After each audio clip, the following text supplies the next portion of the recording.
ಈಗಾಗಲೇ ಕಳೆದ ಬಾರಿ ನಿಮ್ಮ ಪಕ್ಷದ ಒಳಗಿರ್ತಕ್ಕಂಥ ಮಾಜಿ ಮುಖ್ಯಮಂತ್ರಿ ಯಡಿಯೂರಪ್ಪನವರು ಲಿಂಗಾಯತ ಪಂಚಮಸಾಲಿ ಸಮುದಾಯಕ್ಕೆ ಮೀಸಲಾತಿಯನ್ನು ಅವರ ಅವಧಿಯಲ್ಲಿ ಕೊಟ್ಟ ಮಾತ್ರಕ್ಕೆ ಕೊಡಲಿಲ್ಲ ಅನ್ನೋ ಕಾರಣಕ್ಕೋಸ್ಕರವಾಗಿಯೇ ನಮ್ಮ ಜನ ಅಸಮಾಧಾನಗೊಂಡು ನಿಮಗೆ ಯಾವ್ಯಾವ ಸಂದರ್ಭದಲ್ಲಿ ಯಾವ್ಯಾವ ರೀತಿಯ ಪಾಠ ಕಲಿಸೋಣ ಅಂತ ನಿಮಗೆಲ್ಲ ಗೊತ್ತಿರ್ತಕ್ಕಂಥ ಸಂಗತಿ.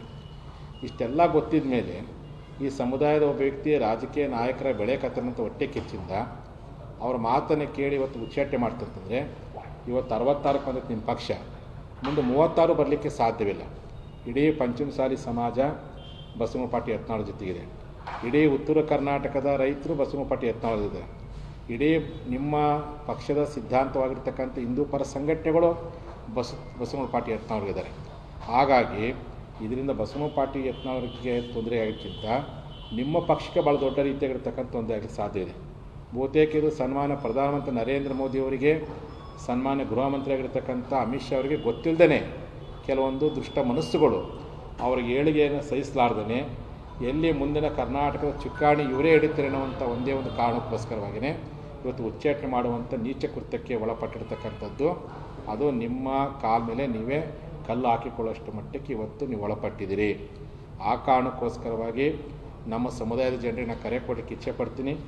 ರಾಜ್ಯಾದ್ಯಂತ ಈ ನಮ್ಮ ಸಮಾಜದ ರಾಜಕೀಯ ನಾಯಕತ್ವವನ್ನು ಕಡೆಗಣಿಸುವಂಥ ದುಷ್ಟ ವ್ಯಕ್ತಿಗಳು ಯಾರಿದ್ದಾರೆ, ಅವತ್ತು ಪಂಚಮಸಾಲಿ ಮೀಸಲಾತಿಯನ್ನು ಕೊಡಲಾರ್ದನ್ನು ಯಾರು ಅನ್ಯಾಯ ಮಾಡಿದರೋ ಅದೇ ದುಷ್ಟಶಕ್ತಿ ಇವತ್ತು ಅನ್ಯಾಯ ಮಾಡಿದರೆ ಅವರ ವಿರುದ್ಧವಾಗಿ ನೀವೆಲ್ಲ ಪ್ರತಿಭಟನೆ ಮಾಡಲಿ. ಯಾರ್ಯಾರು ಬಸವನಪಾಟಿ ಯತ್ನಾಳ್ ಅಂತಂದರೆ ಇವತ್ತು ನಮ್ಮ ಸಮುದಾಯದ ಮೀಸಲಾತಿ ಹೋರಾಟಕ್ಕೆ ಪಕ್ಷದ ಒಳಗಿದ್ಕೊಂಡು ಹೋರಾಟ ಮಾಡಿದ್ರು, ಇವತ್ತು ಪಕ್ಷದ ಅಧಿಕಾರ ಇಲ್ಲದೇ ಇದ್ದರೂ ಹೋರಾಟ ಮಾಡಿದ್ರು. ನಮ್ಮ ಸಮಾಜಕ್ಕೆ, ಪಕ್ಷಕ್ಕೆ, ನಮ್ಮ ಸಮಾಜದ ಹೋರಾಟಕ್ಕೆ ನಿಸ್ವಾರ್ಥವಾಗಿ ದುಡಿದಿರ್ತಕ್ಕಂಥ ಬಸವನಪಾಟಿ ಯತ್ನಾಳ್ ಜೊತೆಯಲ್ಲಿ ಇಡೀ ಕರ್ನಾಟಕದ ಲಿಂಗಾಯತ ಪಂಚಮಸಾಲಿ ಸಮಾಜ ಅಷ್ಟೇ ಅಲ್ಲ, ಎಲ್ಲ ಲಿಂಗಾಯತ ಒಳಪಂಗಡಗಳದವರು ಬಸವನಪಾಟಿ ಯತ್ನಾಳ್ ಜೊತೆಗಿದ್ದಾರೆ. ಯಾವ ಕಾರಣಕ್ಕೂ ಬಸವನಪಾಟಿ ಯತ್ನಾಳವರು ಧೃತಿಗಡೆ ಅವಶ್ಯಕತೆ ಇಲ್ಲ. ನೀವೇನು ತೀರ್ಮಾನ ತೆಗೆದುಕೊಳ್ತೀರಿ, ನೀವು ತೆಗೆದುಕೊಳ್ಳುವಂಥ ರಾಜಕೀಯ ತೀರ್ಮಾನ ಆಗಿರ್ಬೋದು, ಸಾಮಾಜಿಕ ತೀರ್ಮಾನ ಆಗಿರ್ಬೋದು, ನಿಮ್ಮೆಲ್ಲ ತೀರ್ಮಾನದ ಜೊತೆ ನಾವು ಇರಲಿಕ್ಕೆ ಸಾಧ್ಯವಿದೆ. ಹಾಗಾಗಿ ಈ ಪಕ್ಷದಲ್ಲಿರ್ತಕ್ಕಂಥ ನಮ್ಮ ಸಮಾಜದವರಿಗೆ ಕರೆ ಕೊಡಲಿಕ್ಕೆ ಇಚ್ಛೆ ಪಡ್ತೀನಿ.